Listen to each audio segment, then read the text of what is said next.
pagpapatuloy ng pagdinig ng House Tri-Committee kahapon hinggil sa fake news, 4 na social media personalities ang na-cite in contempt.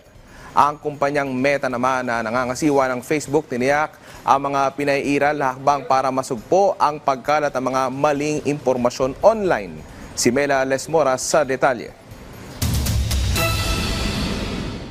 Pinatawan ng contempt ng House Tri-Committee ang 4 na social media personalities dahil sa hindi na naman pagsipot sa pagdinig at sa umano'y paninira sa joint panel. Kabilang na riyan sina Sas Rogando Sasot, Mark Anthony Lopez, Lorraine Marie Badoy Partosa at Jeffrey Celis. Mr. Jeffrey Celis, Ms. Badoy, and Ms. Sasot violates Section 11, Paragraph A. May I respectfully move that the 3 mentioned name be detained until the committee hearing will be terminated and be detained in the premises of the House. So move, Mr. Chairman. Any objection? There being none, motion's carried.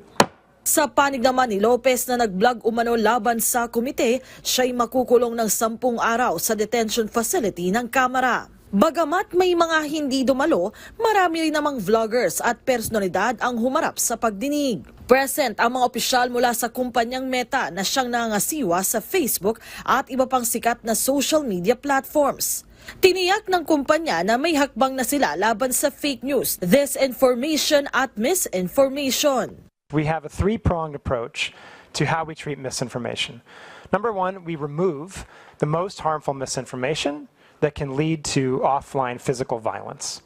Number 2, we reduce the distribution of misinformation if it is found to be false by one of our third-party fact checkers, and then we will reduce that misinformation on our platforms so that people are less likely to engage with it. And number 3 is we seek to inform.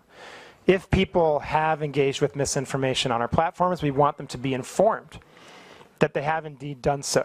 Nadiskubre ng mga kongresista na wala palang opisina sa Pilipinas ang Meta, bagay na nais nilang matugunan. For us to craft meaningful legislation, we have to take into consideration the fact that there is no legal entity here. There is no baseline legal responsibility within the Philippines. There is no Meta-affiliated entity within the Philippines. And that's what I believe makes it hard. Kabilang naman sa iba pang humarap sa pagdinig ang mga opisyal ng DOJ, DICT, NBI, PNP, PCG, COMELEC at iba pang ahensya ng pamahalaan. Mela Las Moras para sa Pambansang TV sa Bagong Pilipinas.